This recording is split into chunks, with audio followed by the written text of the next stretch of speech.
soir pour cette quatrième soirée consacrée, quatrième soirée avec les auteurs, et cette saison, ces soirées étaient consacrées à nos auteurs associés du Théâtre National de Strasbourg. La quatrième auteure que nous accueillons avec plaisir ce soir, que nous avons l'honneur de vous présenter, Marielle Diaye. Ces soirées, comme précédemment, ont été préparées par Frédéric Vossier, lui-même auteur, que vous avez sans doute déjà aperçu dans nos murs, et qui vient justement de clore, avec le soutien des équipes du TNS, la prochaine revue du TNS qui s'appellera Parage. On vous en parlera bientôt et plus longuement. C'est une revue portée par des auteurs et consacrée aux écritures contemporaines, ce qui ne vous étonnera pas non plus. Pour l'heure, je vous laisse avec Frédéric, avec Marie et avec peut-être quelques invités surprises. Je vous souhaite une bonne soirée. Merci Briac.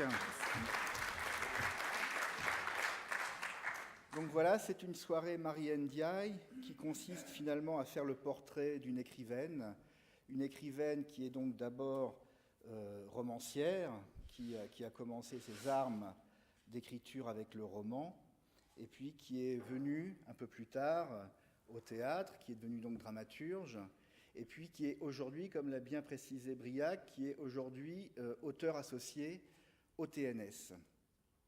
Je vais rappeler des éléments importants quand même dans votre parcours, Marie, c'est-à-dire qu'il faut rappeler que vous avez sorti un premier livre à l'âge de 17 ans, qui s'appelle « Quant au riche avenir », publié chez Minuit, c'était en 85. Vous avez écrit ensuite un deuxième roman qui s'appelait « Comédie classique » et dont la singularité était qu'il était constitué d'une seule phrase. Et vous avez écrit un roman qui s'appelle « Rosie Carpe » qui a eu le prix Femina en 2001, et puis vous avez eu le prix Goncourt avec Trois femmes puissantes, qui est une œuvre magistrale, et vous l'avez eu donc en 2009. À noter aussi qu'en tant que dramaturge, vous êtes entré à la Comédie Française en 2003 avec un très beau texte de théâtre qui s'appelle « Papa doit manger » et que André Engel a créé à ce moment-là. Je tenais à rappeler ces éléments. Mais ce soir, si vous voulez, ce qui nous intéresse, comme vous êtes auteur associé, auteur dramatique associé à un théâtre, c'est bien évidemment la dramaturge que vous êtes, parce que vous avez une œuvre que je trouve puissante, impressionnante. C'est une œuvre qui est vraiment contemporaine, et on va essayer de traverser cette œuvre-là en faisant votre portrait. On va essayer de chronologiser, parce que ce qui est important, c'est qu'il y a des livres, c'est que vos textes sont édités, ils sont publiés, et que c'est un texte, ce sont des textes de théâtre donc, qui sont faits pour la scène, mais qu'on peut les lire. C'est-à-dire qu'il y a chez vous, dans votre théâtre, quelque chose de littéraire. Et qui dit littérature, dit lecture. Donc, vous avez Hilda, chez Minuit, qui paraît en 99, et qui est donc la première pièce qui est créée, et qui a été créée par Frédéric Bélier-Garcia. Si je me trompe, vous n'hésitez pas à me rappeler.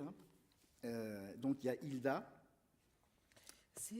C'était au départ une pièce radiophonique, Hilda, que j'avais écrite pour France Culture.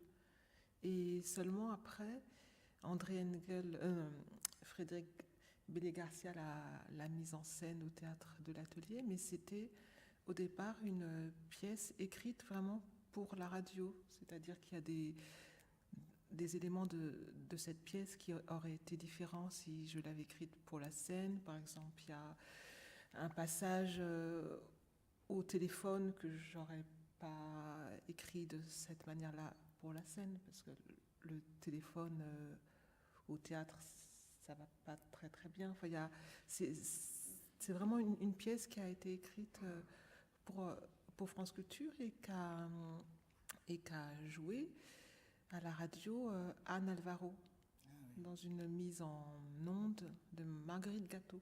D'accord.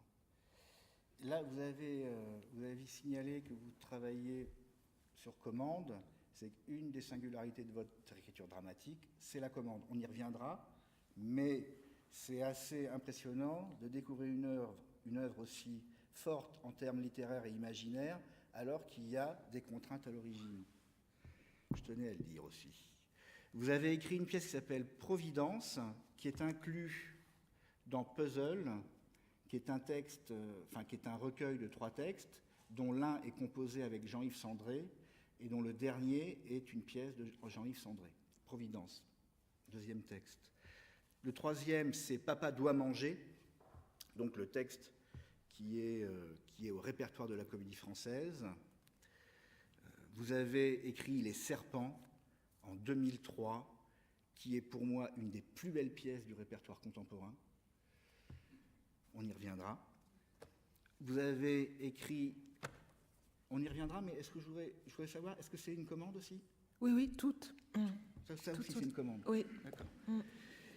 Rien d'humain, qui a été une commande de la ville natale de Voltaire, et qui a été une commande reprise ensuite par la Comédie de Valence. Rien d'humain, très beau texte aussi. Et enfin, Les Grandes Personnes, qui était une commande de Christophe Perton, qui a été créée au Théâtre National de la Colline il y a quelques années.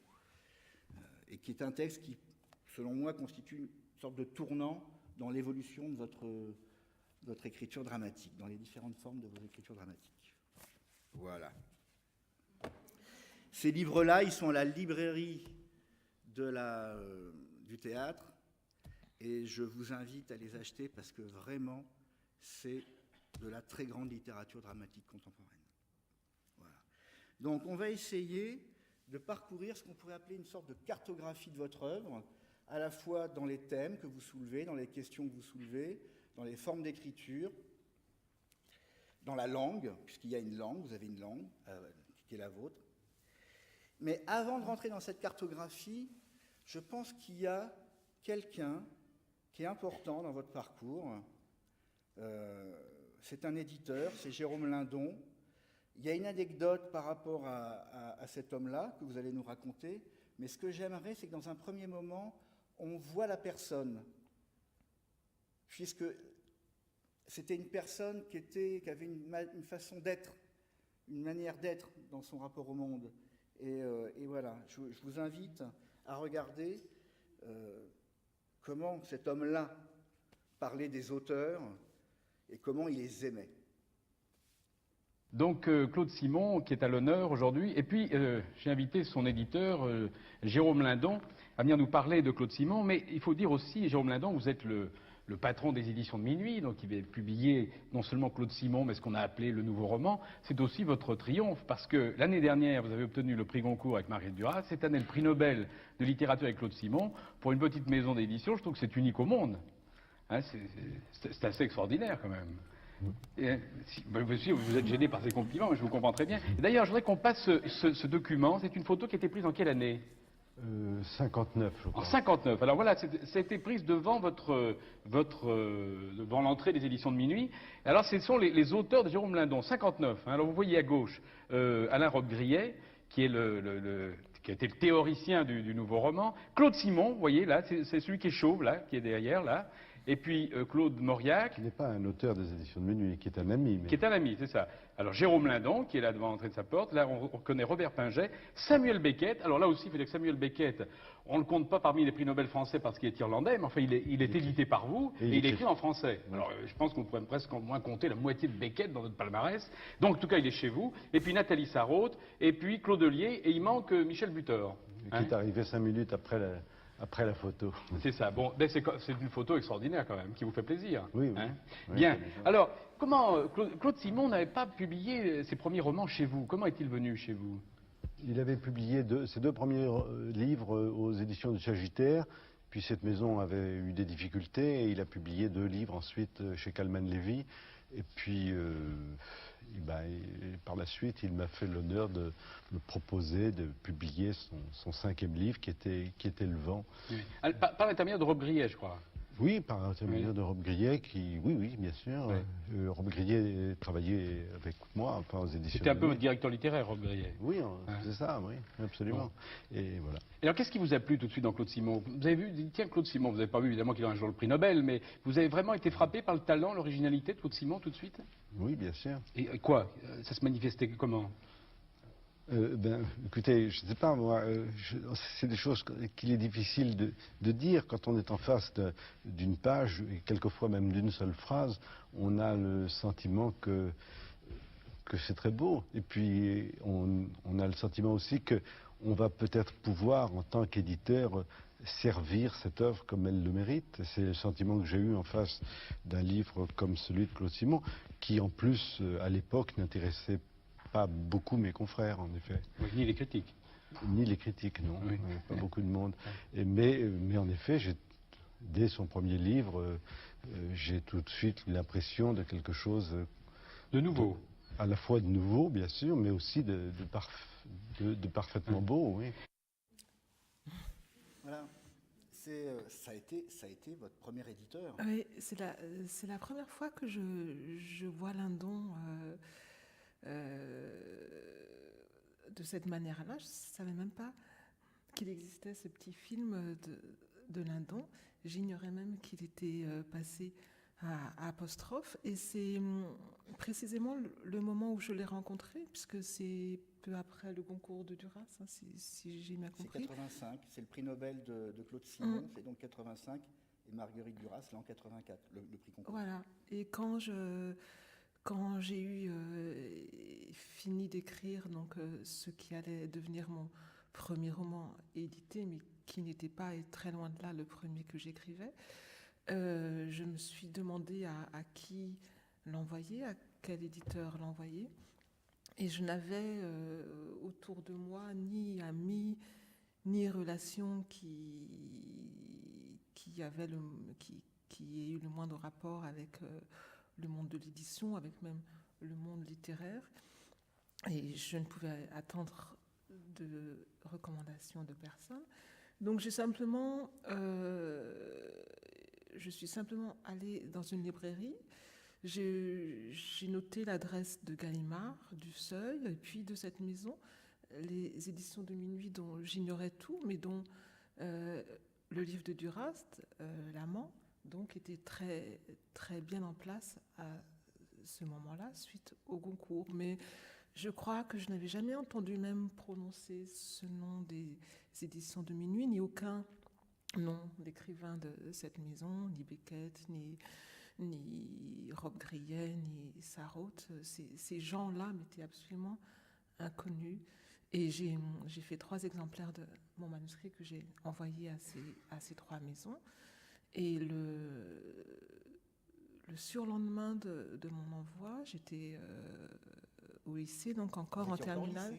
Oui, j'étais en dernière année, oui. C'était en décembre de ma dernière année de lycée, et par gêne, par une espèce de pudeur étrangement placée, je n'avais pas dit à ma mère que j'avais envoyé mon manuscrit. Et quand ce monsieur Lindon l'a appelé, donc a appelé chez nous, mais c'est ma mère qui a répondu. Elle n'avait pas la moindre idée de qui était cet homme, de ce qu'il voulait, de ce dont il l'entretenait. Elle a donc compris qu'il avait reçu un manuscrit envoyé par sa fille.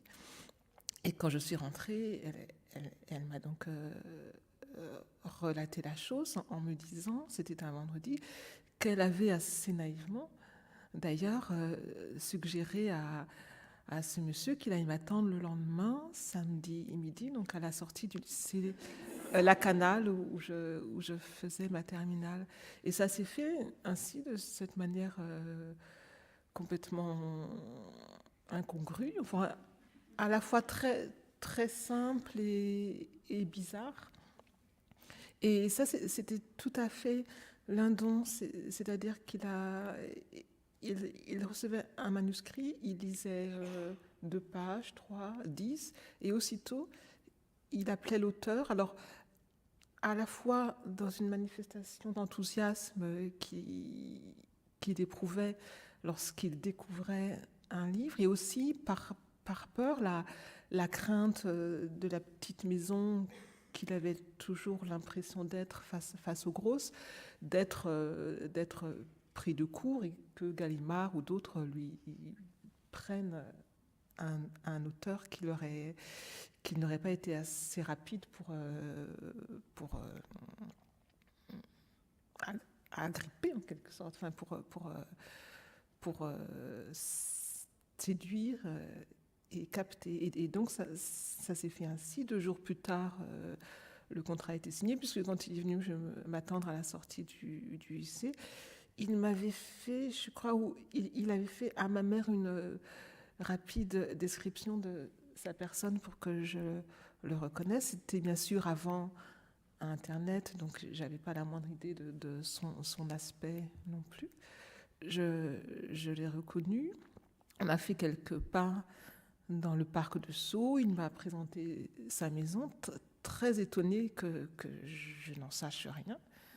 Et ensuite, on est monté dans sa Renault 5 pour rouler jusque là où j'habitais avec ma mère, à Bourg-la-Reine. Elle ne s'attendait absolument pas à cette visite, donc elle était surprise dans les tâches ménagères du samedi matin. Et voilà, ça s'est fait comme ça. Et après, donc, je suis allée... le lundi, je suis allée aux éditions de Minuit. Il m'a fait une sorte de tri de quelques œuvres de sa maison pour que je lise enfin Beckett, Duras et quelques autres. Mais ça s'est fait vraiment à la fois, oui, simplement, naïvement, étrangement aussi. Ouais. Ouais. Et donc, c'est quand même une vingtaine d'années de lien entre l'écrivaine que vous êtes. Il meurt en 2005, vous rentrez en 1985. Donc, oui. C'est 20 ans d'accompagnement éditorial. Et à travers cet accompagnement-là, vous pouvez nous donner une image un peu de cet homme hors du commun dans le champ éditorial? Quelle était la nature? C'est assez drôle, je trouve, de le voir face à Bernard Pivot, parce qu'il n'avait, comme on le sent, je crois, absolument rien de cette rondeur de l'autre en face. Et je crois que ce n'était pas un homme humble, ce n'était pas un homme modeste, il était très au fait de sa valeur, du chemin qu'il avait fait et de l'importance qui était la sienne en tant qu'éditeur. Mais je crois qu'il détestait profondément être, d'une quelconque façon, sous les feux de la rampe. Il détestait être interrogé, filmé, embêté finalement, puisqu'il avait aussi un rythme de vie extrêmement strict. Il détestait se coucher tard et on avait l'impression souvent que toutes les mondanités, enfin le peu auquel il devait s'astreindre, mais qui représentait beaucoup trop pour lui, l'empêchait de lire, l'empêchait d'ouvrir des manuscrits, de relire pour la énième fois Beckett et Claude Simon. Toutes ces choses, à ses yeux inutiles, le détournaient de sa tâche essentielle qui était de lire. Tâche essentielle de lire, tâche essentielle d'écrire.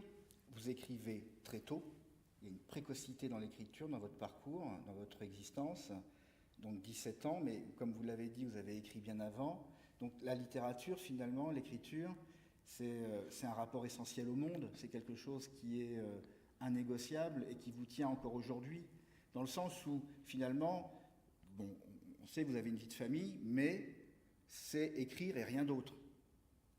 Oui, de fait, oui. C'est quelque chose que je n'ai pas vraiment choisi, je crois. C'est quelque chose, en effet, d'essentiel et de vital qui s'est imposé à l'enfant que j'étais, puisque je me suis mise à écrire dès l'âge de 8 ou 10 ans, ou peut-être 7 ou 11, je ne sais plus exactement, parce que c'était pour moi aussi naturel que de lire ou de jouer, même plus que de jouer. Je pense, dans ce qui était profondément vital, c'était la lecture. Ensuite, l'écriture est venue, mais le besoin fondamental a toujours été celui de la lecture.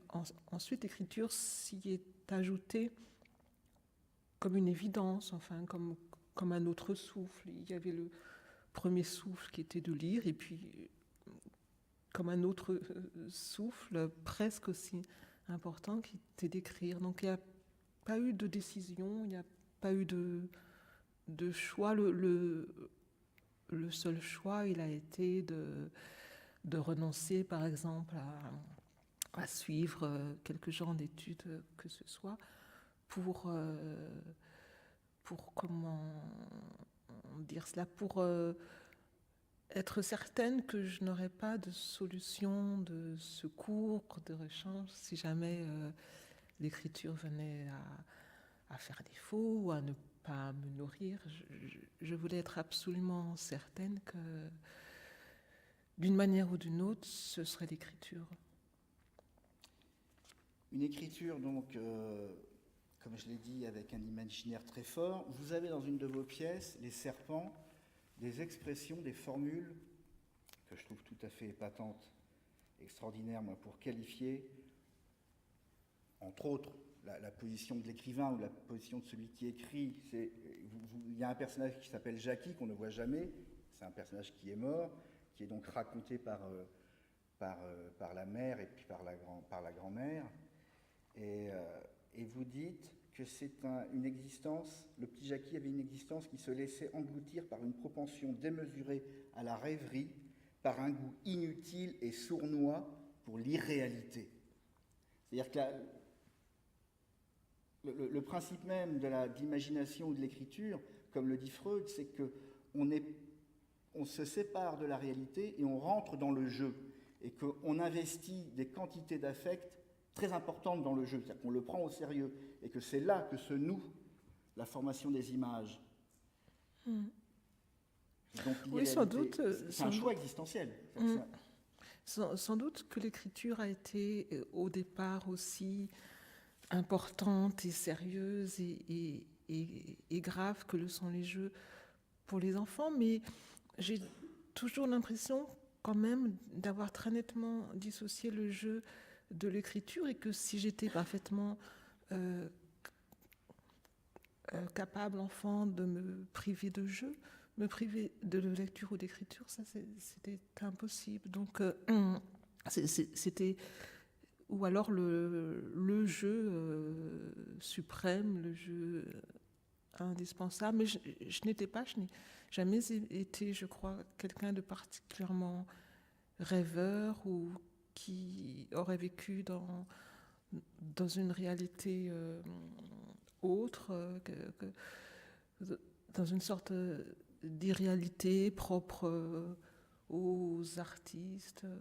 Non, je crois que, enfin, je me vois, je me revois comme quelqu'un de très concret, enfin, et très tôt d'ailleurs intéressé aussi par des questions de technique, d'artisanat, de métier au sens premier du terme. Tout à fait. Ah, mais c'est pas le rapport au jeu dans l'écriture nécessite, si vous voulez, des techniques, des réflexions, quelque chose qui met à contribution un mode d'expression. Complètement. Il y a quelque chose qui est de l'ordre du conte, je trouve, dans vos pièces. Il y a quelque chose, quand je parle d'irréalité, donc de conte, d'imaginaire, il y a quelque chose qui est de l'ordre du conte. Je vous propose une citation de Kafka qui a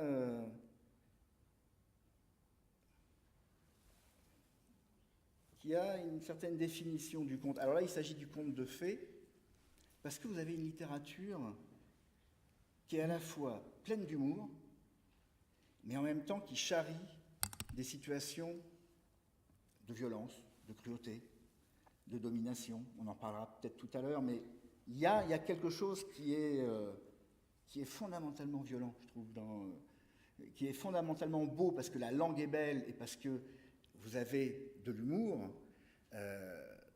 Et ça, je pense que d'ailleurs, l'humour est un des traits du rapport au jeu, du rapport que l'enfant peut avoir au jeu, c'est-à-dire pouvoir rire de certaines choses, même si elles sont violentes ou cruelles. Cette citation, elle évoque quelque chose pour vous ? Oui, elle me semble être d'une justesse indiscutable. Il n'y a qu'à lire, d'ailleurs, les contes les plus célèbres dans leur version non édulcorée pour les enfants, comme Cendrillon, quand on fait essayer la petite pantoufle de verre aux deux méchantes sœurs qui, dépitées de ne pas arriver à y faire entrer leurs pieds, se coupent les talons, se coupent les orteils pour essayer que leurs pieds tiennent dans ce bijou. Ou je crois même que le petit chaperon rouge est bien plus dur que ce qu'on en connaît à la fin, je crois, non? Je ne sais plus. Il me semble. Enfin, en tout cas, oui. Sur la première version, sur la version ancestrale, Oui, c'était. Est-ce qu'il régurgite la grand-mère ou il n'y a pas quelque chose? Enfin, bref, de toute façon, c'est un fait que les contes, au départ, ne sont pas écrits pour les enfants, donc ils sont sanglants comme l'est et comme l'était la vie. Et surtout, ils ne prennent pas de gants. Ils usent de voix agréables pour nous dire certaines choses, mais une fois qu'on est pris, ils ne font pas de quartier. Ils sont en général d'une grande violence, mais d'une violence d'ailleurs non exhibitionniste, d'une violence aussi implacable et froide que l'est la vraie violence dans la vie, sans effet. Et alors, dans cette violence-là, il y a une figure, il y a un motif littéraire qui revient régulièrement dans vos textes de théâtre, dans vos pièces de théâtre, c'est le motif de l'enfant mort. J'ai parlé du petit Jackie, et le petit Jackie, dans Les Serpents, c'est un enfant mort. Dans Papa doit manger, papa, il a un troisième enfant qui va disparaître, jeune.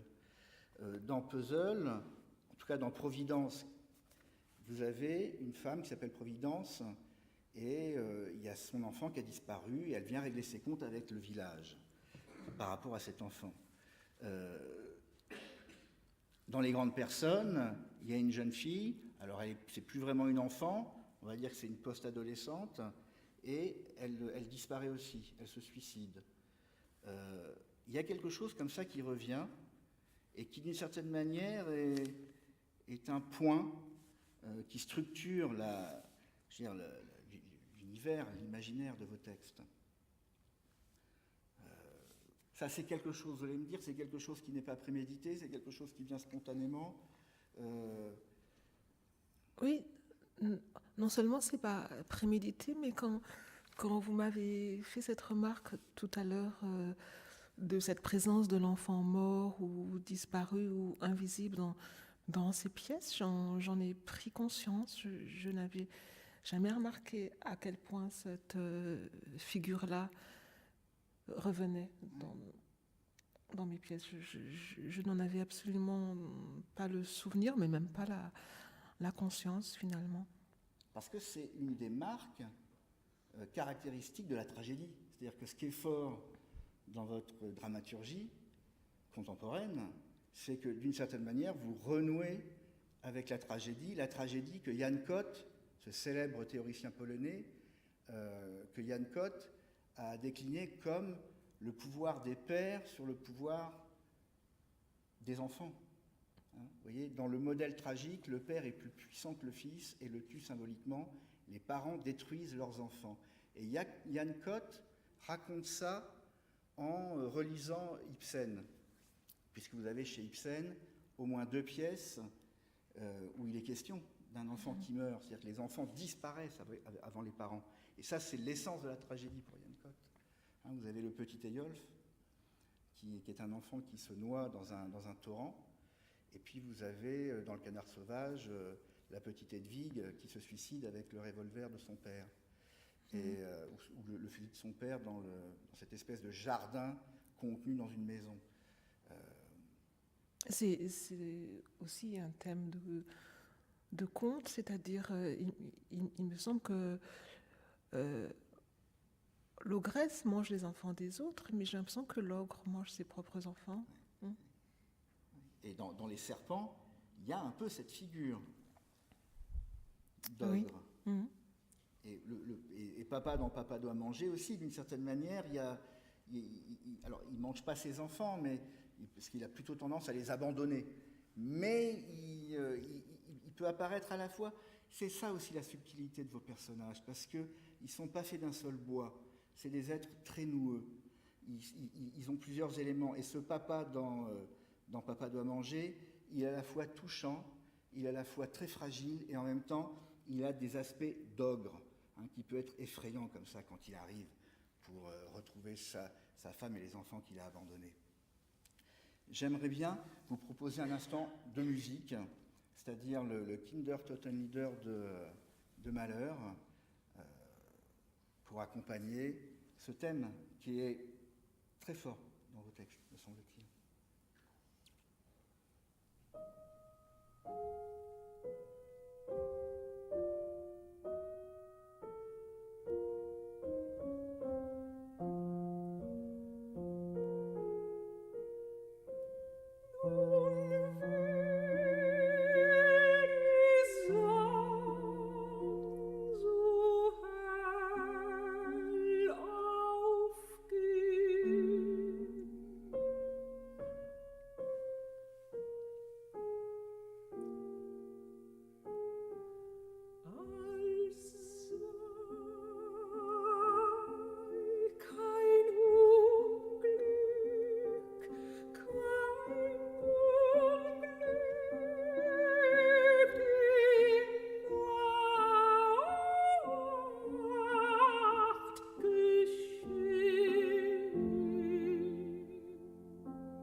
le pauvre petit Jackie.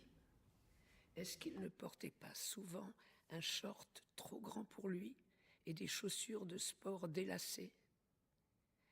Est-ce que ses jambes maigrichonnes n'étaient pas souvent rayées de griffures, toutes coupées de cicatrices qui le laissaient indifférent, aurait-on dit? Ou s'il ne le sentait plus, peut-être. La brûlure de la douleur, il ne l'éprouvait plus?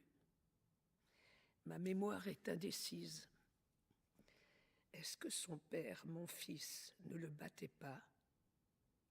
10 ans après, il court dans les maïs et les feuilles de maïs lui entament la peau, tout comme des coups de cravache.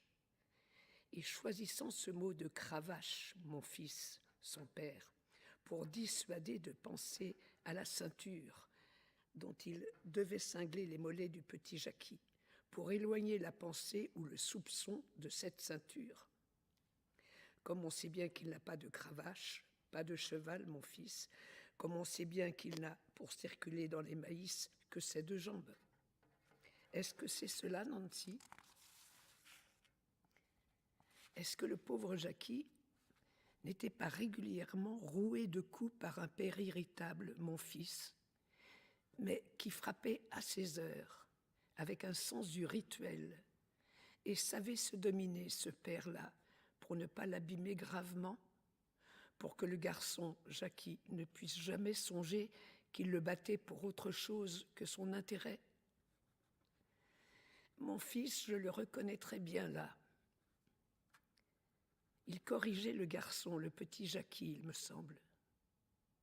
Peut-être même, c'est envisageable, que je l'ai vu faire. Ce garçon, ton garçon. Le petit Jackie était aussi bénin qu'un petit lapin, et vulnérable, fragile, malingre. Ton garçon était humble.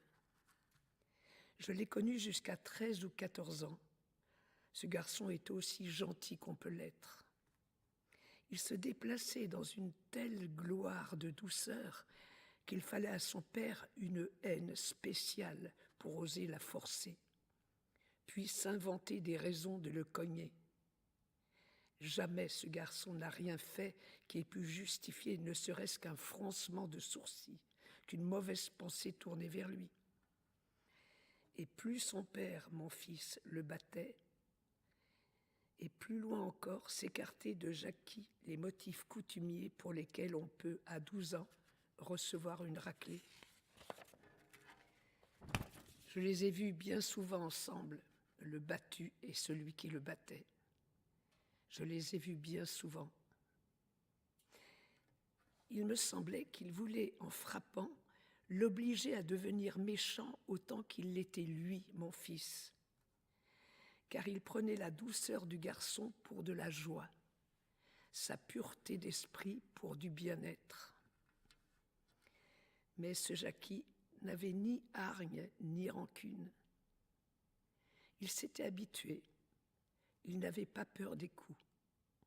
Il ne criait plus à la fin, il durcissait sa bonté. Ses jambes étaient des tiges. Il me semble que la fureur de son père finirait par les couper tout net, mais non. Alors bien sûr, la rage du père enflait, puisqu'il restait seul, et seul toujours et toujours avec sa mauvaiseté, jamais rallié par le fils. Il se vengeait sur lui que tu ne sois pas là, disant au garçon qu'elle vienne te voir ta mère si elle veut arrêter mon bras. Car rien d'autre ne l'arrêtait, ainsi devait penser Jackie également. Tu n'étais pas là. Rien n'a suspendu les coups de son père, mon fils. Non, comme tu n'étais pas là, comme tu n'as jamais été là. Mais pour le garçon, c'était égal. Il ne sentait plus rien, à l'abri de lui-même, protégé par sa délicatesse. Le père, pour se monter, devait faire effort chaque jour davantage et, le comprenant, voyant l'infériorité, il en voulait à ce fils passionnément, fanatiquement. Quoi faire? l'empêcher, le menacer, protéger l'autre, le petit.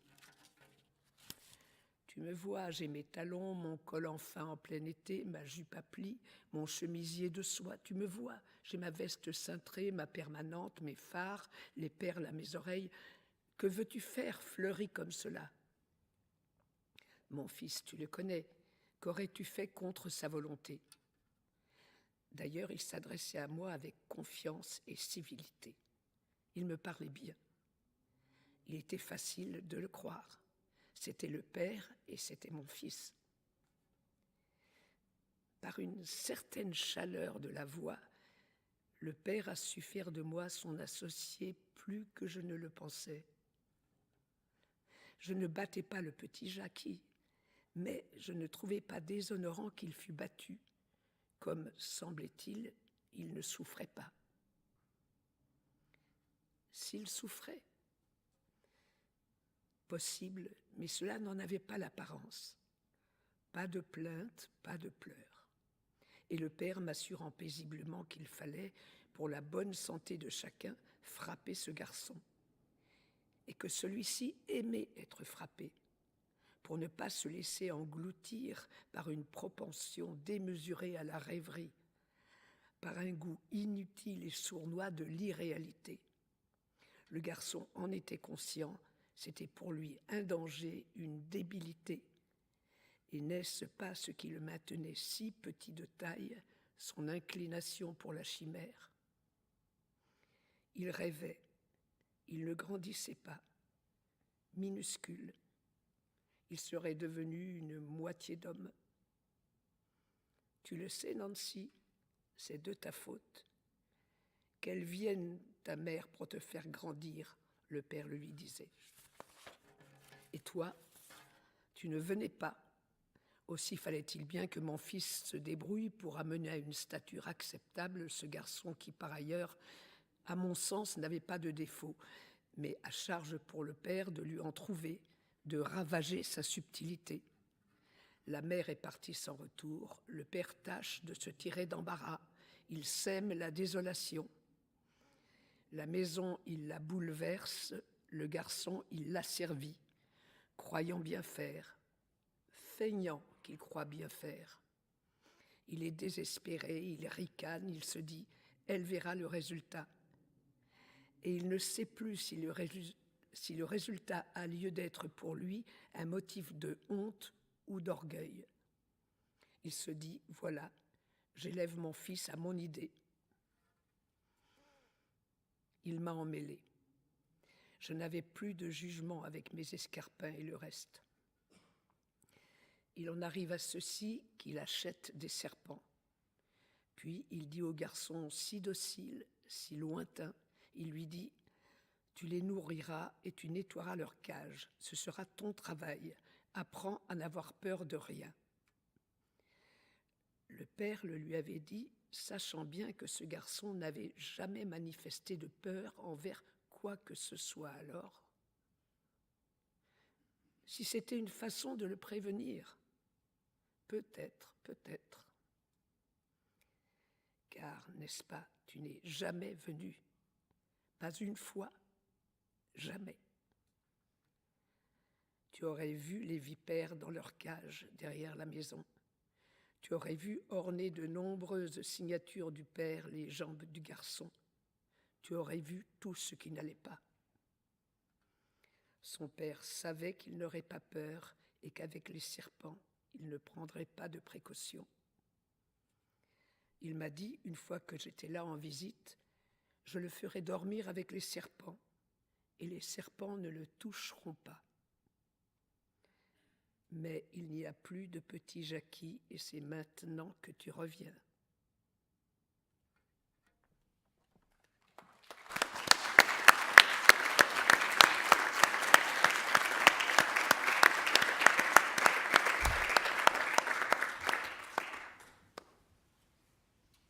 C'était une lecture de Véronique Nordet, donc sur un passage des serpents.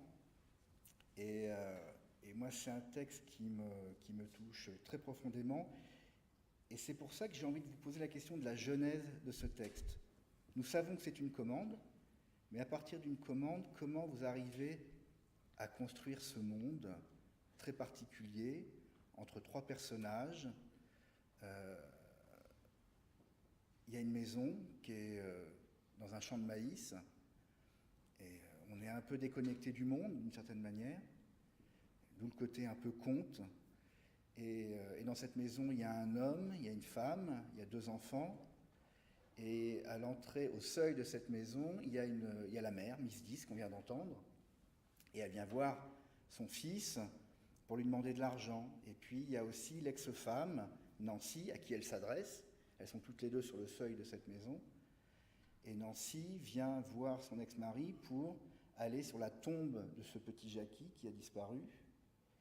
Et parce qu'elle ne l'a pratiquement jamais vu, parce qu'elle est partie à un moment donné, on ne sait pas trop à quel moment. Bref, il y a, et donc là on a entendu ce qui est arrivé au petit Jackie, enfin comment vivait le petit Jackie, et ce qui est arrivé au petit Jackie, ou en tout cas c'est la parole de la grand-mère qui parle, mais je suis curieux de savoir comment on peut fabriquer des choses comme ça. Bien, comme ça a été le cas pour chacune des pièces, donc une commande, ça commence toujours par une contrainte. La contrainte était que la pièce devait concerner 3 comédiennes, 2 d'âge sensiblement proche ou de relativement jeunes femmes, et une 3e nettement plus âgée.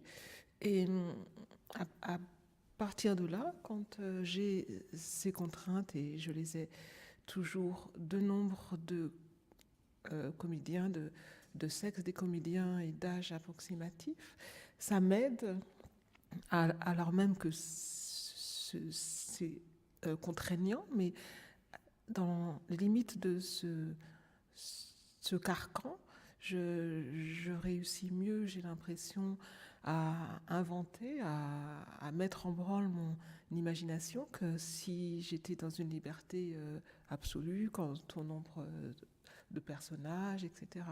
Les contraintes, au contraire, en me bridant peut-être sur ce qui n'est pas essentiel, m'aide à aller puiser pas des thèmes, j'écris pas en fonction de thèmes, mais en tout cas m'inspire, me font naître aussitôt des images, des bouts de phrases.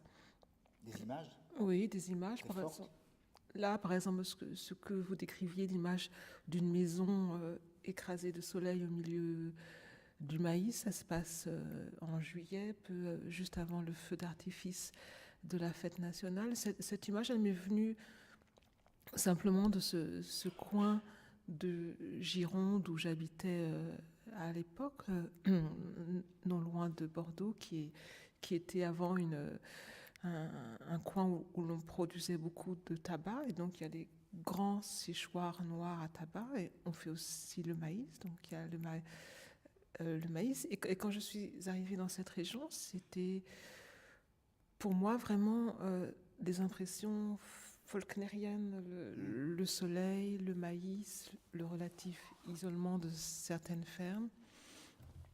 Donc voilà, trois femmes, le soleil, la chaleur, une maison.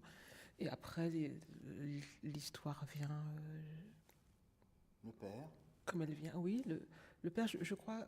Qu'on ne voit jamais. Qu'on ne voit pas, voilà. Qu'on entend, mais qu'on ne voit jamais. Voilà. Mais si on ne le voit pas, c'est moins un choix que la nécessité qu'il y avait pour la personne qui m'a commandé cette pièce de ne mettre en scène que 3 femmes. Oui. S'il m'avait dit qu'il devait y avoir un homme, le père serait sorti de la maison. On aurait vu. Enfin, pour toutes les pièces que j'ai écrites, ce qu'il se passe dans chacune des histoires est vraiment lié à un type très précis de contraintes. Après, c'est pas n'importe quel père, mais pour en reparler un peu plus tard sur l'univers thématique.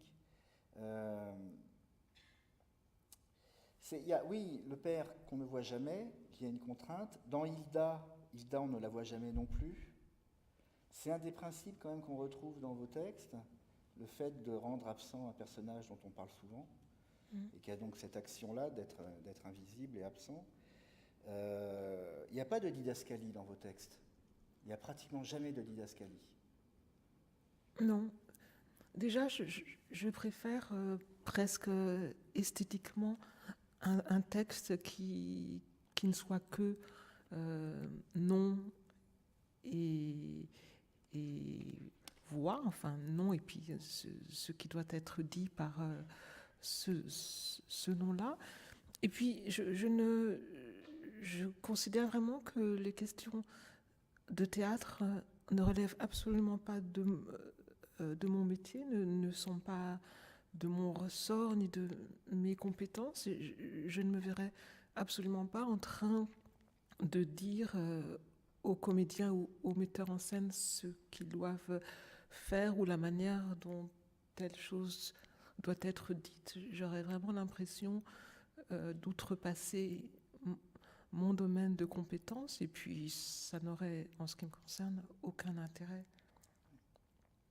Oui, absence de didascalie, donc pas de projection plateau dans votre esprit quand vous écrivez, Non. Pas de corps précis, pas d'acteur ou d'actrice précis. Non. Donc un rapport à la langue. Oui. Un rapport à la langue, mais qui est quand même une langue dramatique, c'est-à-dire que ce que vous maintenez, par-delà le modèle tragique, c'est aussi le modèle du dialogue, même si les tirades sont longues, même s'il y a une musique, même s'il y a une poétique, c'est-à-dire qu'il y a une force poétique dans vos textes, mais c'est des textes où dans chaque séquence, il y a une avancée, ça progresse, il y a de la tension. Une des forces quand même de vos textes, c'est la tension. C'est-à-dire que vous êtes capable d'opposer deux personnages, ils ont des intérêts différents, l'un constitue un obstacle pour l'autre, il y a quelque chose qui avance. Je crois que c'est dû aussi au fait que pour des raisons essentiellement pratiques, j'ai lu beaucoup plus de théâtre que je n'en ai vu. Et donc tout ce que je sais du théâtre, tout ce que je sais des pièces des autres, m'est venu par la lecture. Finalement, j'ai lu le théâtre comme j'ai lu les romans, c'est-à-dire il n'y avait pas vraiment de différence ni dans ma façon de lire ni dans ma façon d'écrire. Sinon, bien évidemment, des questions de métier, de présentation, presque en quelque sorte, du texte, mais tant comme lectrice que comme auteur, j'agis avec le théâtre comme avec un texte romanesque. Finalement, c'est le même geste, en tout cas, d'écriture.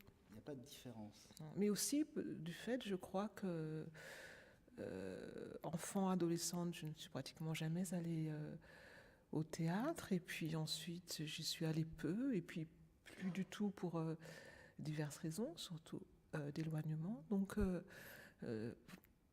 voilà, ce que je sais du théâtre, je le sais par la lecture. D'accord. On reviendra sur vos lectures d'auteurs. Vous avez des auteurs de chevet, on y reviendra. Juste avant, je fais une proposition qui est peut-être un peu risquée, mais par rapport à votre univers dramaturgique, je vous propose de découvrir vous la connaissez peut-être déjà, mais il s'agit de Tracey Moffat. C'est une plasticienne, photographe, australienne, d'origine aborigène. Elle est née en 1960 et elle a une œuvre photographique, je trouve, qui a des résonances à la fois thématiques et atmosphériques avec votre œuvre. Donc ce que je vous propose, c'est de découvrir au fur et à mesure un certain nombre de photographies. Il y aura deux séries. Et voilà, par exemple, première photo, on a deux frères. Alors nous, on ne la voit pas très bien, en revanche. Mais voilà, c'est-à-dire que la famille, c'est-à-dire que vous avez une œuvre qui porte sur la famille, vous avez une œuvre qui porte sur la filiation, On peut peut-être voir la seconde photo. Là, c'est pareil.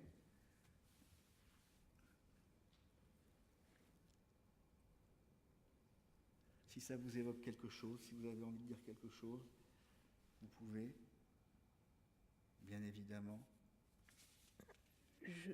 Je les découvre, je ne les connaissais pas du tout. C'est une plasticienne qui n'est pas très connue en France.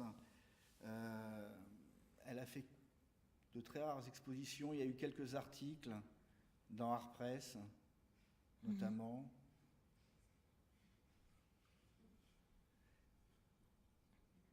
Voilà, là par exemple, alors nous on les voit, elles sont pas très bonnes, nous, les nôtres, mais je vous les donnerai à voir tout à l'heure.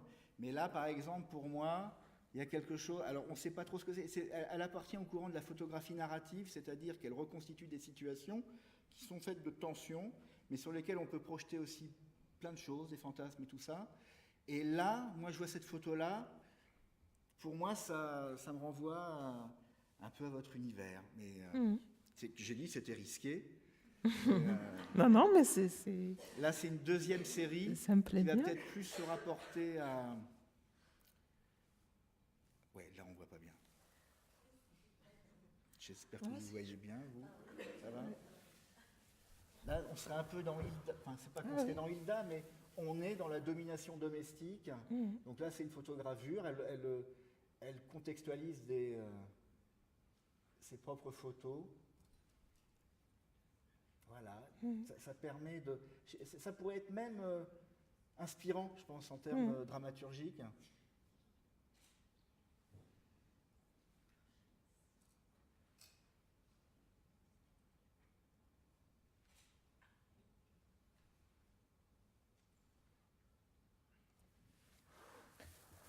Oui, ce sont des photos qui racontent aussitôt des histoires.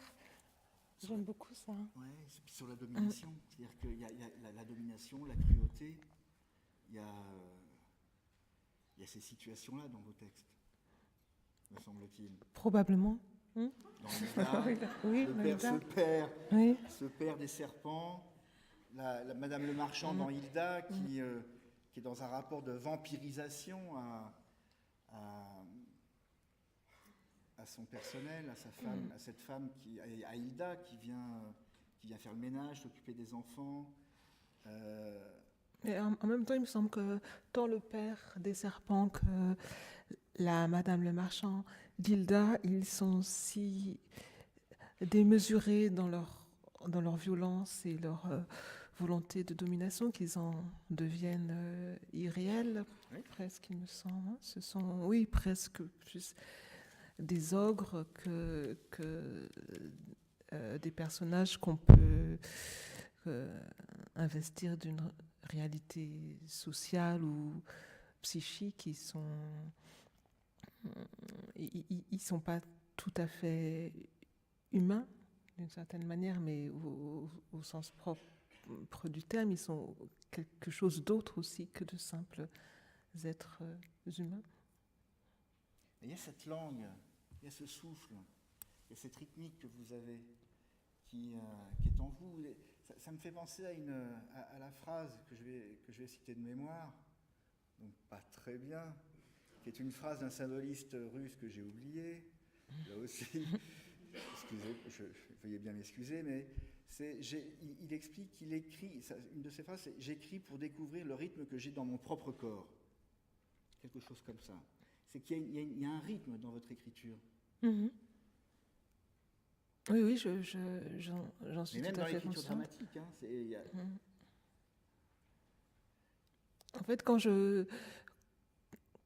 quand j'essaye de me représenter sous forme de dessin la manière dont j'écris ou dont j'ai l'impression d'écrire, j'ai l'image de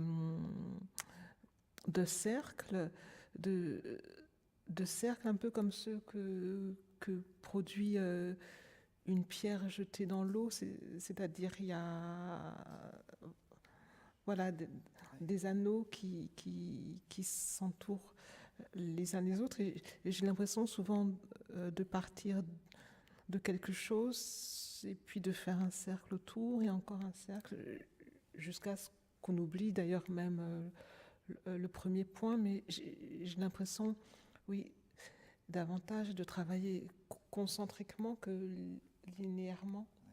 Un système d'amplification Oui. comme ça, avec un agrandissement. Ouais. Et sur le social aussi, pour moi, il y a une sociologie. Comme il y avait une sociologie chez Lagarde, d'ailleurs, qu'on n'a peut-être pas assez vue. Il y a des figures du social dans vos textes. Il y a la figure de l'endetté. Dans Hilda, vous démontez bien le mécanisme de l'endettement. Je trouve que Hilda, pour moi, c'est une métaphore du capitalisme. C'est-à-dire qu'on voit comment on pousse les individus à l'endettement. C'est très fort, je trouve ça très fort, par rapport aux autres procédés d'écriture, par rapport aux ingrédients que vous amenez. C'est-à-dire que vous parlez du conte, on a parlé du conte, du souffle de la langue, la tension dramatique, et puis il y a des choses qui sont plus concrètes, il y a des choses qui appartiennent à notre société contemporaine. La figure de l'immigré dans Papa doit manger, qui est d'une subtilité extraordinaire. Ce personnage est d'une complexité. J'aime de toute façon depuis toujours l'idée que les éléments les plus triviaux de notre vie concrète, les histoires d'argent, de logement, de nourriture, etc., puissent trouver leur place dans une forme esthétique qui les englobe et ne les rend pas nécessairement beaux parce qu'ils n'ont pas à l'être, mais au milieu de laquelle, en tout cas, ils fassent pas une drôle de tâche. Enfin, j'ai l'ambition aussi d'essayer de faire des objets qui, au bout, me semblent beaux, enfin, ou dont j'ai l'espoir qu'ils soient beaux, tout en étant nourris de ces questions-là qui sont tout sauf belles, qui sont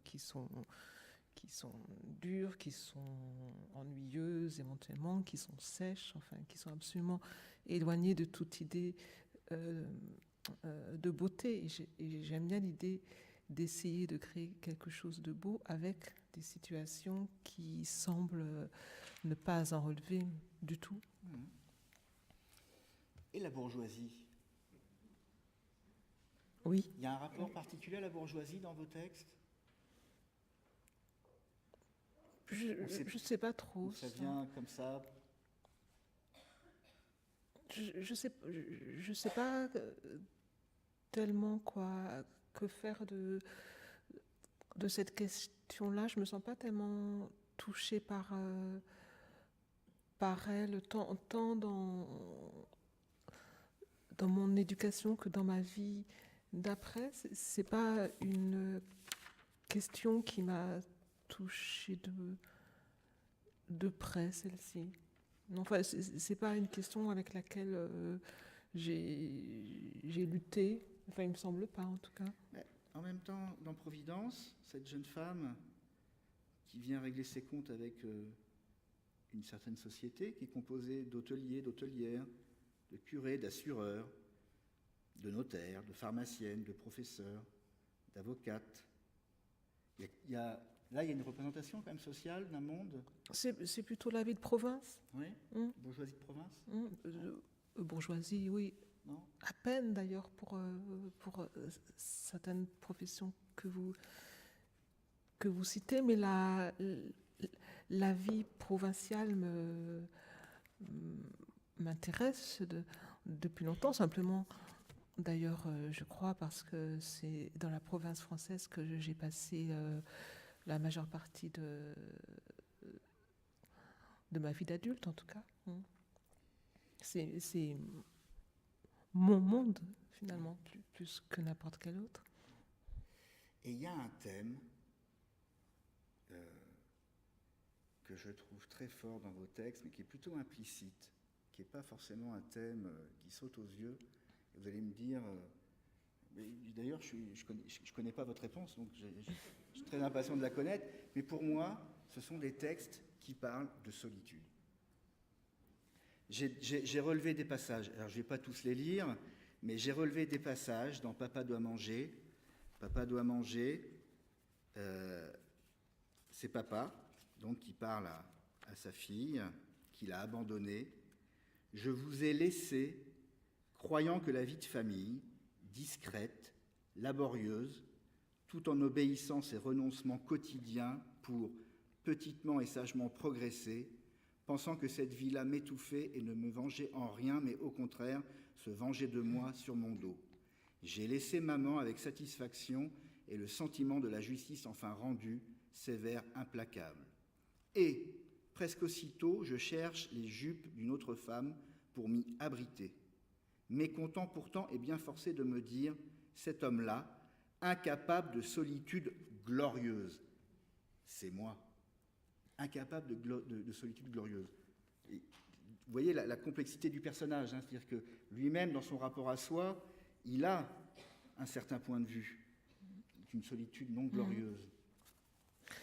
Mais de toute façon, c'est pas pour beauté en touche, mais les héros des histoires qui soient négatifs, qui soient monstrueux, qui soient cruels ou qui soient tout le contraire de ça, sont solitaires, les héros, de toute façon. Ouais, Ils le sont toujours. Là, c'est fortement construit. J'ai envie, hein,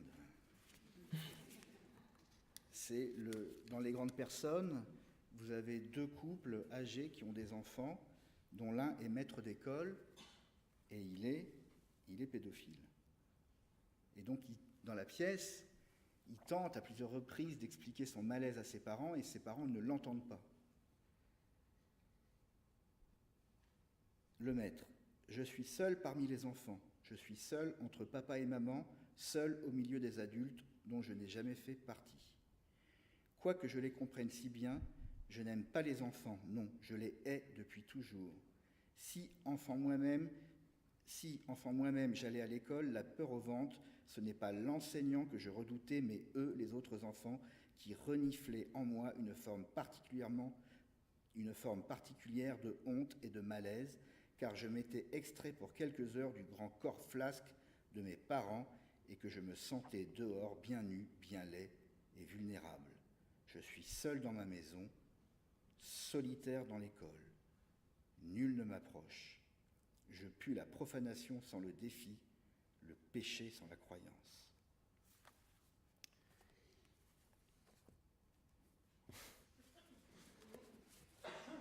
Non, c'est fort.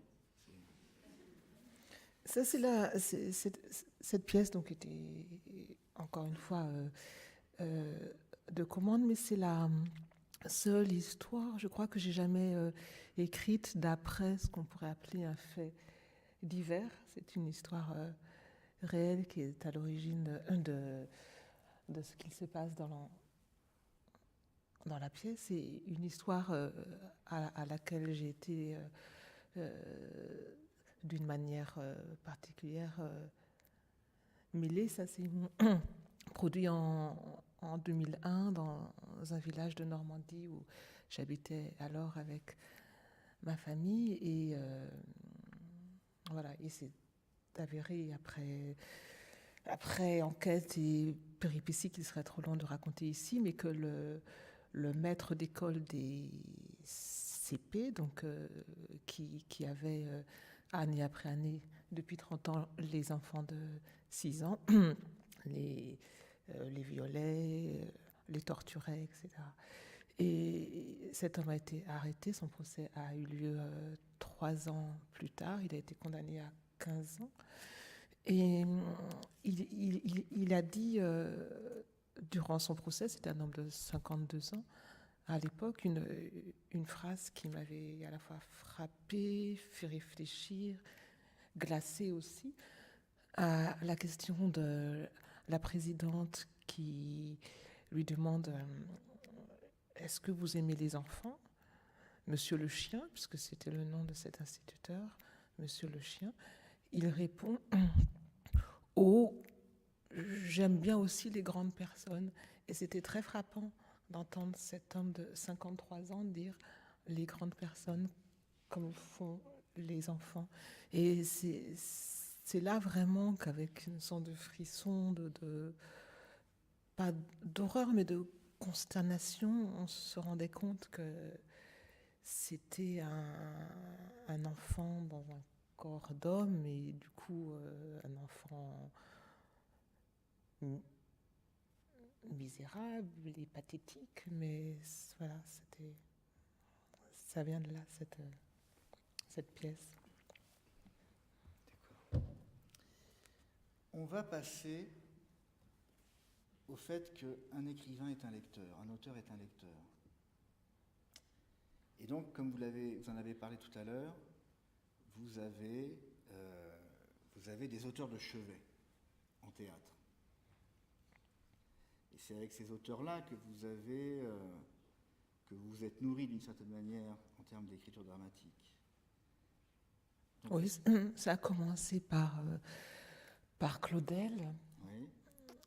Partage du Midi, surtout que j'ai lu vraiment de très nombreuses fois, mais que ce soit Claudel, donc Genet,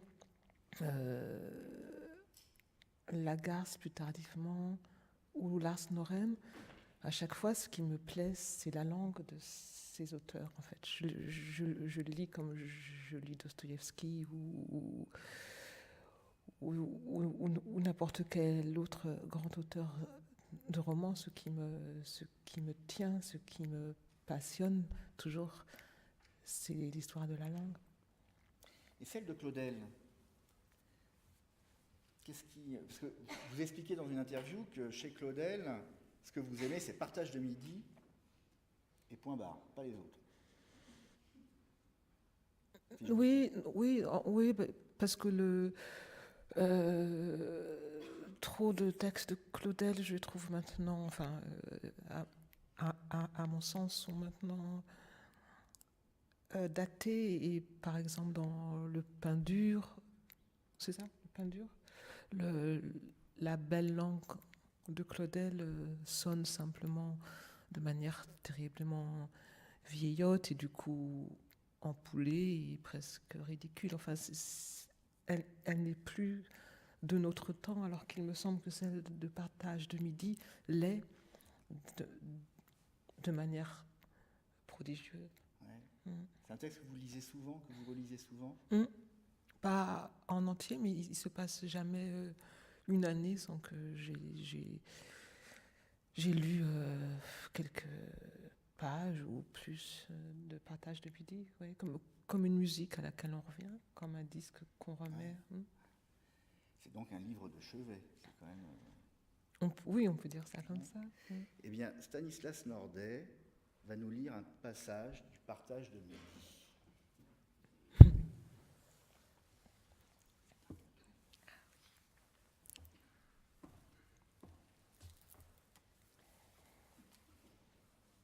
C'est moi, Isée. Je suis né ça. C'est moi. Toutes mes lettres depuis 1 an. N'as-tu pas reçu toutes mes lettres depuis 1 an? Pourquoi ne pas m'avoir répondu? Rien. Pas un seul mot, pas une seule petite ligne. Dis, que t'ai-je fait, ma chérie? Pourquoi me faire souffrir ainsi ce que j'ai souffert? Que t'ai-je fait, ma bien-aimée? Mais à la fin, c'est toi, et cela me suffit. C'est toi. Et je ne demande rien et je ne reproche rien. C'est toi, mon âme. Je te vois, ma bien-aimée, c'est toi, et cela me suffit. Je t'aime, Isée. C'est vrai, j'ai désiré de désir que tu partisses. J'étais faux, et tu l'as deviné. Et j'ai vu que je ne pouvais me passer de toi, et tu es mon cœur et mon âme, et le défaut de mon âme, et la chair de ma chair. et je ne puis pas être sans Isée. Et je ne crois point ce que l'on m'a dit, oh les choses affreuses que l'on m'a dites, oh que j'ai souffert, Isée. Eh quoi, pas un mot de toi, cruel? Et je ne crois point ce qu'on m'a dit. Et je te retrouve dans cette maison, et je sais que tu vas tout m'expliquer. Pardonne ces dernières lettres affreuses, j'étais fou. Non, je ne le crois pas que tu ne m'aimes plus. Non, Isée, je ne le crois pas. Non, non, mon cœur. Non, mon cœur. Non, mon cœur. Parle seulement, mon amour, et tourne-toi vers moi, et dis-moi une parole afin que je l'entende, et que je meure de joie. Parce que je t'avais perdu, et voici que je t'ai retrouvé. Que t'ai-je fait? Pourquoi me traites-tu ainsi, ne répondant pas comme si je n'existais plus? Ah, moi, dans la demeure des morts, je reconnaîtrai mon unique, Isée. Isée. N'entends-tu point le son de ma voix? Que t'ai-je fait, Isée? Qu'as-tu fait? Que t'ai-je fait, cœur de fer? Parle. Qu'as-tu à me reprocher? Comment ai-je mérité cela? Qu'y a-t-il que je ne t'ai donné, dit, la chose que j'ai réservée? Mon corps, mon âme pour en faire ce que tu veux, mon âme comme si elle était à moi, et tu l'as prise. Comme si tu savais ce que c'est. Et si je t'ai fait partir, tu sais bien qu'il le fallait. Et toi-même, tu le disais, puisque Cise était absent, et nous aurions tout arrangé. Et il ne s'agissait que de quelques mois, et je te rejoignais ensuite. Oh, ces mois où je ne savais où tu étais, pas un mot de toi, cruel. Mais maintenant, je t'apprends que Cise est mort, et je puis te prendre pour ma femme. Et nous pouvons nous aimer sans secret et sans remords. Eh quoi, tu ne m'entends plus? Est-il vrai, Isée? Tu ne m'aimes plus, Isée? J'ai reçu une lettre affreuse. Non, Isée, je ne le crois pas. Non, mon cœur, je ne le crois pas. Non, mon âme, je ne le crois pas. Non, non, n'est-ce pas? Ah, et puis cela ne fait rien. Et j'ai tout oublié. Et je ne veux rien savoir. Mais tu es ici, et tu es ma bien-aimée, et viens seulement. Et je saurai bien te reprendre. Et qui est-ce qui t'arrachera de mon cœur? Lève-toi, et je te sauverai. Je sauverai Isée de la mort, car tu vois que je suis venu jusqu'à toi.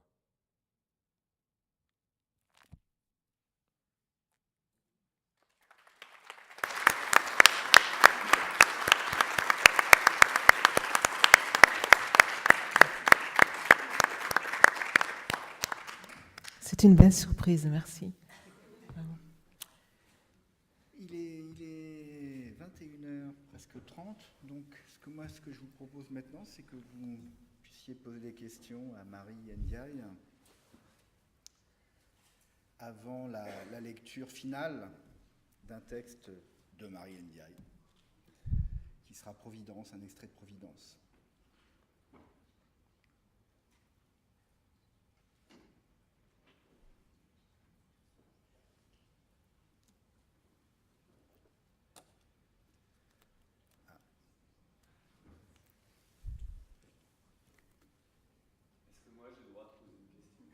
Bien sûr. Ce qui m'intrigue, c'est est-ce que le moment de l'écriture, alors la décision d'écrire un roman ou la décision d'écrire une pièce, est-ce que physiquement, ça change quelque chose dans le moment de l'écriture? Non, tout ce qui change, c'est que je n'ai jamais de commande de roman, donc je m'y mets quand c'est l'heure, quand il est là, quand je sens que le moment est venu de faire exister cette chose que j'ai dans l'esprit en général depuis au moins une année. La pièce, au contraire, elle doit être écrite en général dans un laps de temps assez précis. Donc, il y a aussi cette contrainte-là. Je dois m'y mettre de toute façon. Je ne peux pas laisser venir l'objet comme il le désire. Il n'y a que cette différence. Après, physiquement, c'est exactement le même engagement. C'est même peut-être un engagement plus intense, car la pièce est écrite beaucoup plus vite. Et du coup, j'ai l'impression qu'elle génère souvent chez moi un épuisement particulier, alors que le roman qui prend son année, qui prend ses 18 mois, qui prend des fois ses 2 ans, me laisse plus tranquille en quelque sorte.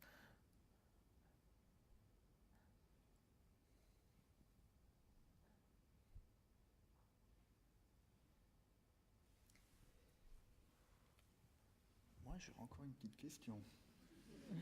C'est une question qui porte sur la fonction de vos personnages, c'est-à-dire qu'il y a dans vos personnages, ce sont des êtres qui sont toujours en demande de quelque chose. C'est-à-dire qu'il y a une demande. Ça me fait penser d'ailleurs au théâtre un peu de Coltès, où il y a des rapports de commerce entre les personnages, et là il y a une demande, et par exemple dans Hilda, ce qui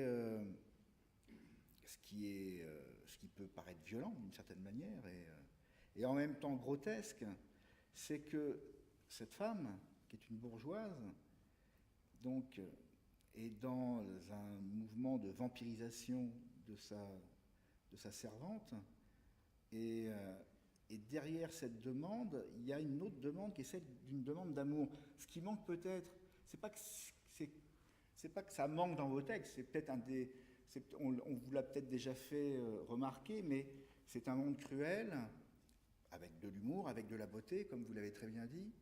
Et en même temps, c'est un monde un peu sans amour, un peu sans tendresse, mais c'est un monde où il y a une demande d'amour. Très forte. Mmh. Oui. Oui, dans Hilda, la patronne ne réclame que ça, même, oui, finalement. Mais évidemment, elle se donne pour l'atteindre des moyens qui ont peu de chances d'être les bons. Mais c'est que ça, oui, au bout du compte. Mm. Il y a une question. Quand vous écrivez pour le théâtre, est-ce que vous écrivez par étapes, c'est-à-dire est-ce que vous faites rencontrer une étape du texte par des comédiens ou par un metteur en scène et vous réécrivez ensuite, ou est-ce que vous écrivez tout en une fois et vous êtes certaine que ça fera théâtre entre guillemets et vous le livrez comme ça ou... Alors, j'écris de cette manière-là. J'écris en une fois, sans rencontrer durant l'écriture ni le metteur en scène, ni les comédiens pressentis. Je n'écris pas en étant certaine que ça fera théâtre, parce que je ne me pose même pas la question, simplement parce que je ne saurais même pas y répondre. Et quand je livre l'objet, quand je remets le texte, d'une certaine façon, le metteur en scène peut difficilement faire autrement que de le prendre comme il est, car il serait très difficile de s'y introduire de nouveau, sinon pour des questions de détail. Mais s'il se trouvait que ça ne puisse pas faire théâtre, il faudrait y renoncer, je pense, parce que j'ai écrit le texte d'une manière telle qu'il me serait impossible de le remanier pour que ça fasse théâtre. Mais qu'est-ce que ça veut dire exactement d'ailleurs? Mais je ne sais pas moi, mais... Je dis ça parce que tout à l'heure vous parliez de métier, de technique, et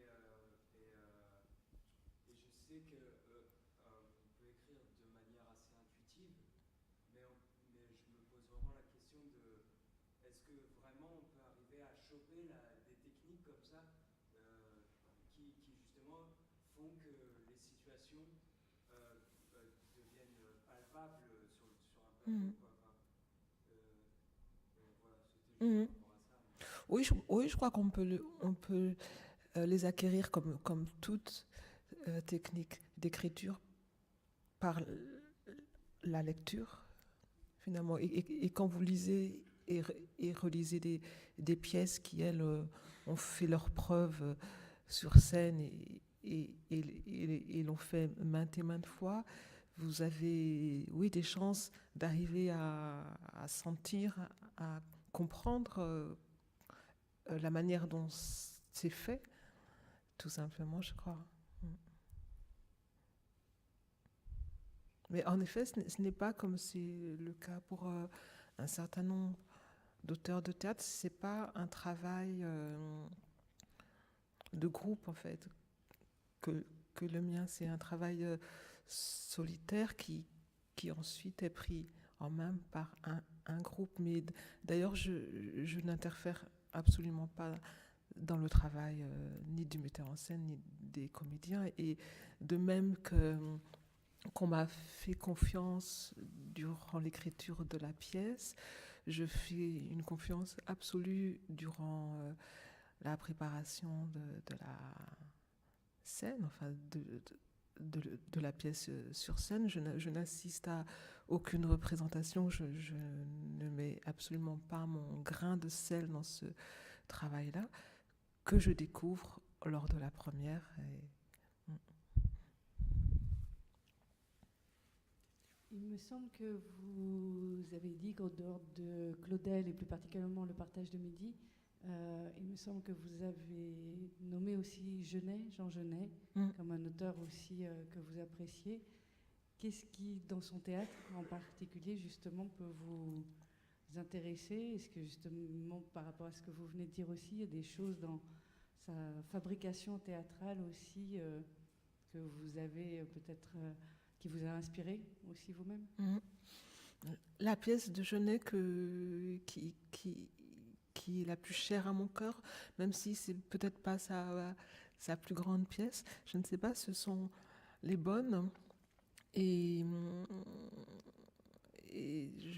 enfin, ce qui m'étonne toujours dans cette pièce, c'est non seulement la beauté incroyable de sa langue, mais aussi que toutes les choses sont dites de la manière la plus précise qui soit, sans qu'on soit jamais dans un réalisme absolu. C'est implacable, c'est oui, très précis, et c'est absolument mystérieux. C'est une pièce qui reste énigmatique à mes yeux. Ce que j'aime aussi, je crois, et c'est ce qui en fait peut-être une part de sa violence, c'est que tout ce qui ne doit pas être dit est dit, c'est-à-dire les pensées les plus intimes et tortueuses et cruelles sont énoncées de la même manière que les autres, que celles qui peuvent être dites. Et des fois, on ne sait plus exactement, d'ailleurs, lesquelles font partie de ce qu'on peut dire ou de ce qu'on ne doit pas dire ou de ce qui ne devrait absolument jamais être dit. Tout est dit de la même magnifique façon. Enfin, cette violence-là des mots qui sont prononcés alors qu'ils ne devraient surtout jamais l'être. Ça me fascine à chaque fois.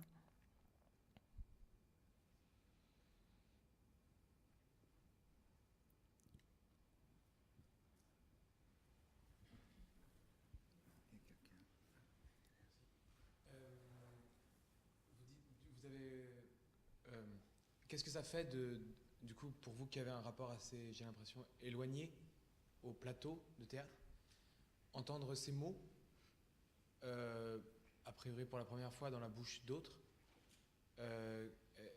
qu'est-ce que ça fait? Qu'est-ce que c'est pour vous d'entendre les mots dans la bouche d'acteurs, du coup? Vos mots.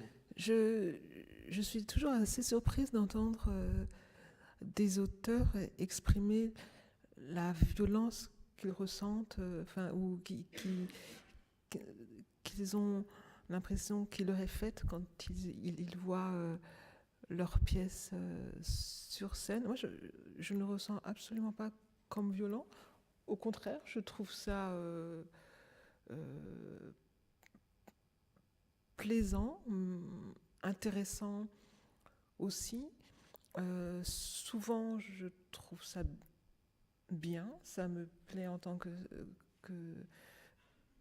spectatrice, au sens où le travail fait me va tout à fait bien, en général. Et puis si c'est pas très bien, c'est pas grave, je trouve ça passe. Il y a rien de, il y a des choses ratées et d'autres pas, et c'est pas si important que ça, mais en tout cas, jamais je ne me sens trahie ou pas bien comprise ou pas bien. Non, jamais. J'ai plutôt, en général, un sentiment de gratitude et d'étonnement qu'autre chose. Mais en tout cas, jamais ça ne m'inquiète, ni ça ne me tend, ni ça me trouble de manière désagréable.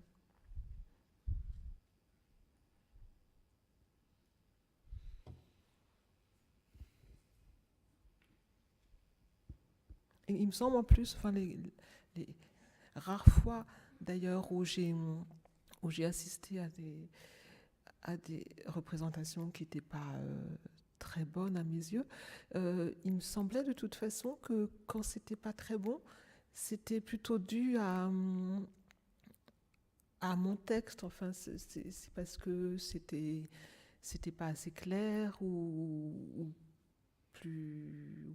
plus faible à ce moment-là. Enfin, en tout cas, que c'était dans le texte que le problème se trouvait, finalement.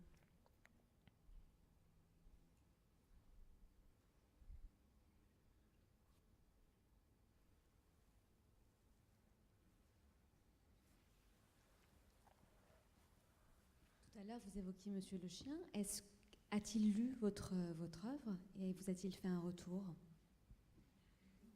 Non. Enfin, je ne sais pas s'il a. Non, enfin, il n'a pas pu voir les grandes personnes de toute façon parce que il a été libéré depuis. Il a fait sa peine, mais à l'époque, il était encore en prison.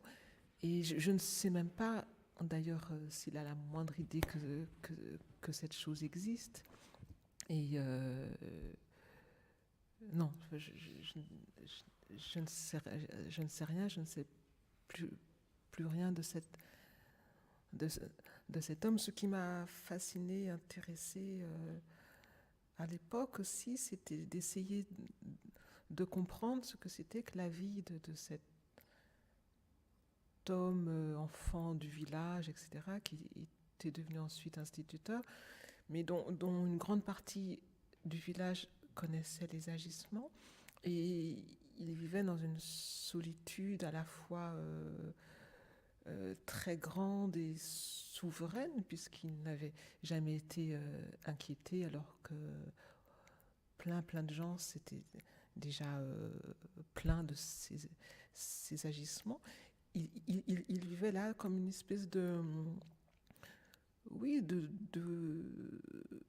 roi pervers, maudit, parfaitement seul et misérable. Mais voilà, c'est cette figure-là qui m'a intéressée. L'homme lui-même, je pense, n'est pas aussi intéressant que son personnage. C'était un pauvre type, au fond. Mais ce qu'il a représenté 30 ans durant dans ce village de 800 habitants, ça, c'était vraiment très, très intéressant et déroutant, mais énigmatique comme les grands mystères de la vie. C'était... Surtout que sur une trentaine d'années, il s'est trouvé, en plus, qu'il a eu dans sa classe les enfants d'enfants qu'il avait vus dans son école 20 ans avant. Enfin, c'est tragique. Et s'agissant d'une histoire vraie, qu'est-ce que ça a impliqué dans votre travail d'écriture? Bon, ça a impliqué simplement de faire attention à certaines choses, de respecter une certaine discrétion par rapport à des éléments vrais, des personnes, etc. Mais rien de plus.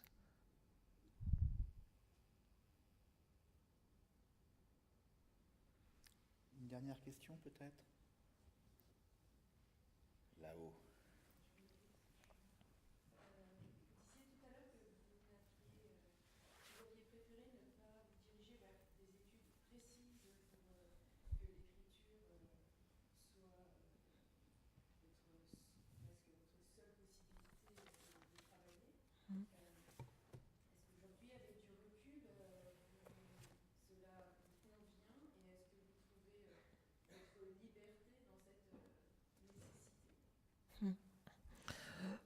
Aujourd'hui, je le regrette d'une certaine façon. Enfin, je regrette un peu ce choix que j'ai fait à 18 ans. C'était vraiment, d'ailleurs, un choix de jeunesse, mais dans ce que la jeunesse peut avoir aussi d'un peu bête, des fois. Hein. C'est-à-dire, c'était le choix d'un absolu qui n'avait pas tellement de raisons d'être, et je regrette de ne pas avoir appris plus vite des choses que j'ai mis longtemps à apprendre, de ne pas avoir reçu un enseignement qui aurait pu très certainement me profiter. Enfin voilà, ça a été comme ça. J'étais assez obstinée, donc ça s'est bien passé, mais j'aurais pu faire autrement et sans que l'écriture en ait souffert le moins du monde et sans que ce côté essentiel de l'écriture, je pense en tout cas, n'en pâtisse.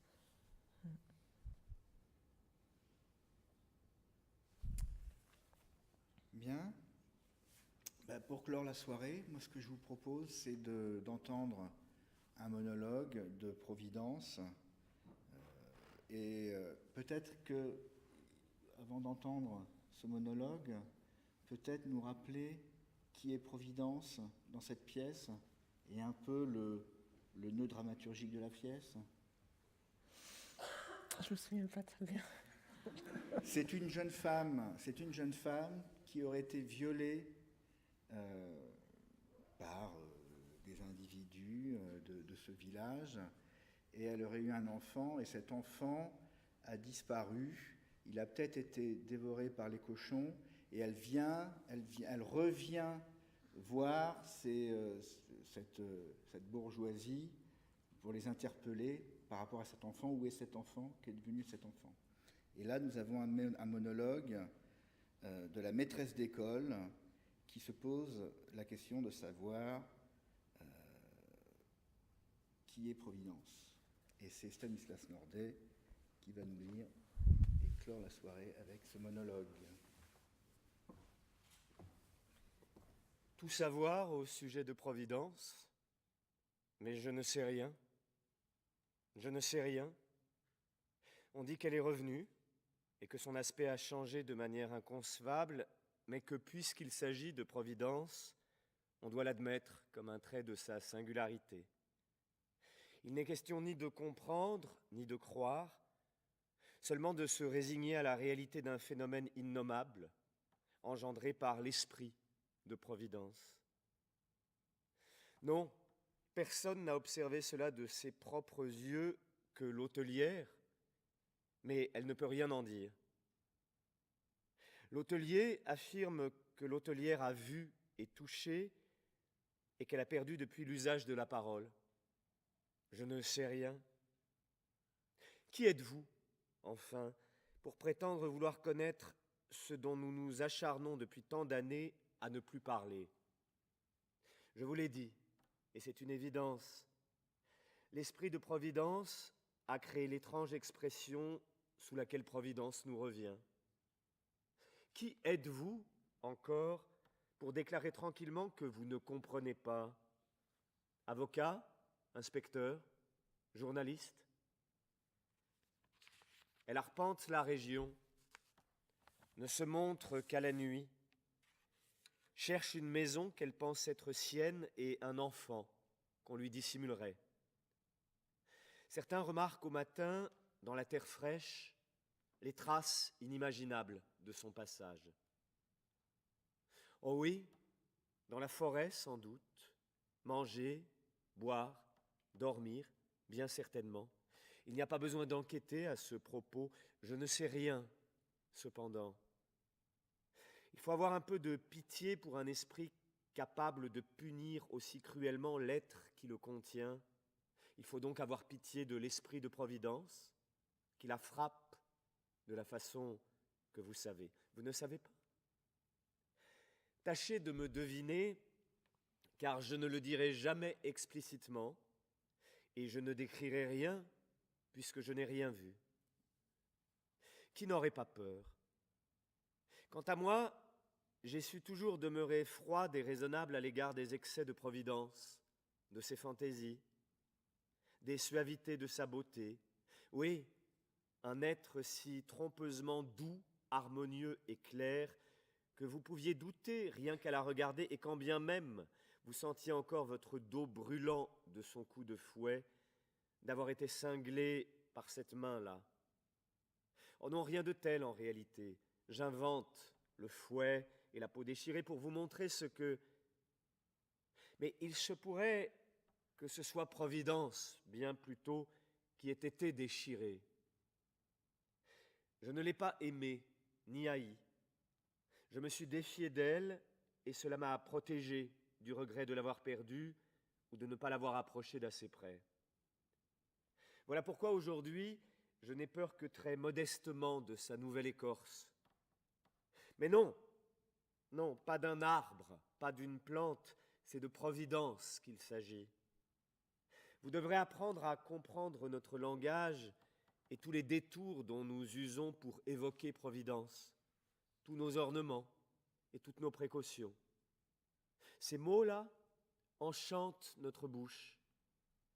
Aussi, ne soyez ni moqueurs, ni sceptiques, car nous vous devinerons.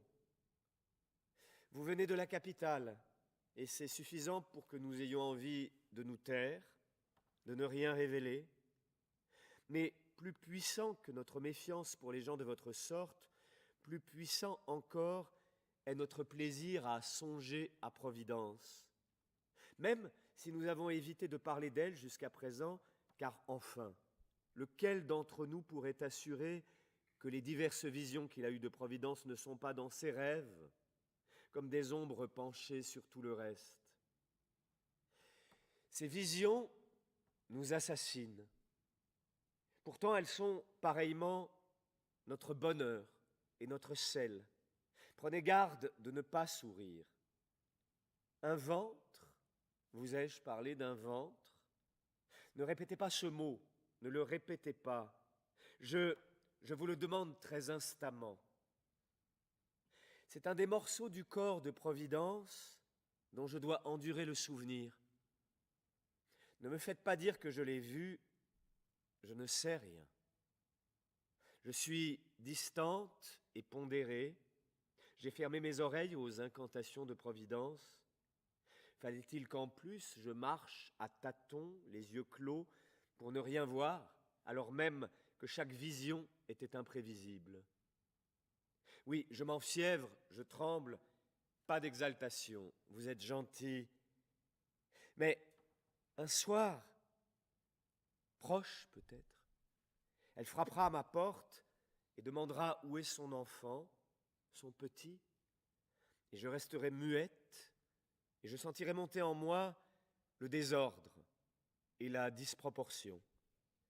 Et je voudrais lui fermer la porte au visage, mais ma propre figure se tendra vers elle à mon insu, et mes lèvres esquisseront quelque chose comme un baiser, et je lui dirai, consterné, d'une voix un peu aiguë qui n'est pas la mienne, que je ne reconnaîtrai pas un bêlement apeuré.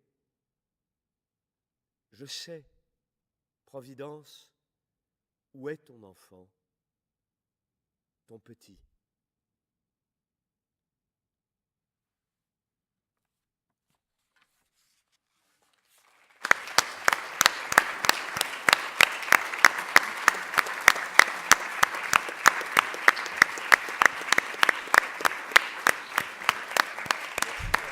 Merci.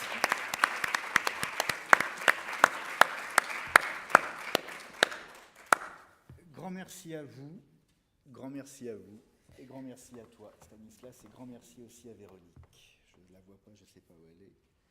Merci à tous. Merci pour cette belle soirée.